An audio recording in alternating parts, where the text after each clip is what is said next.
My friends welcome back to my channel. ఈరోజు వచ్చేసి మా బర్త్డే అయితే చూపించబోతున్నాను. వాన్లో కాబట్టి అలా ఫుల్ అయిపోయింది అనమాట.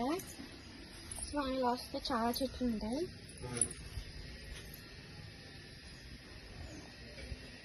సో చూసారు కదా ఎన్ని చెట్లు ఉన్నాయి. సో వాన్లో పడింది కాబట్టి చాలా చెట్లు అయితే వచ్చేసాయి అన్నమాట. సో ఇది వచ్చేసి డ్రాగన్ చెట్టు. నెక్స్ట్ అది వచ్చి కొబ్బరి చెట్టు అందరికీ తెలుస్తుంది కదా.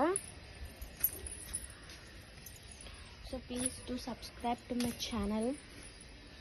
సో చూసారు కదా ఇదంతా మా గార్డెన్ అనమాట.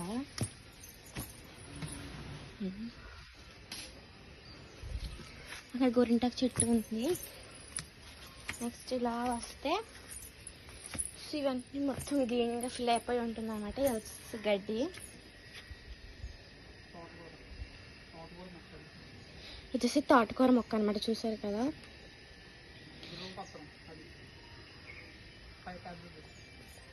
సో ఇది వచ్చేసి బిలవపత్రం అనమాట. శివుడికి చాలా ఇష్టం చెట్టు ఇదే. సో అగైన్ తోటకూర ఎక్కువ ఇక్కడ తోటకూరే ఉంటుంది. సో మనం ఇటు వస్తే చూసారు ఇది చంజీరా అనమాట.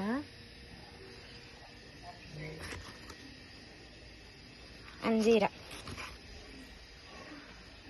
తోటకూర. నెక్స్ట్ ఇక్కడ మొత్తం గడ్డి అనమాట. ఫుల్ గ్రీన్గా ఉంటుంది.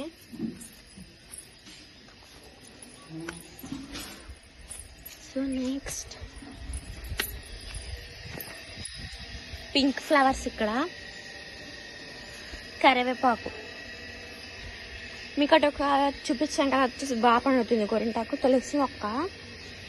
దానికి పూజ చేయము, జస్ట్ అలా ఉంచామన్నమాట. పూజ చేసేది వేరే ఉంటుంది, అది కూడా చూపిస్తా.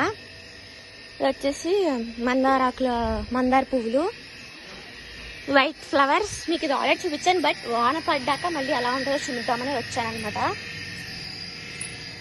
ఆల్రెడీ ఇది పెట్టేశాను మొత్తం, బట్ వాన పడింది కదా అసలు ఎలా ఉంటుంది లుక్ అని. ఇది వచ్చేసి బొడ్డు మళ్ళీ సంథింగ్ అని అంటారు. బాగుంది కదా.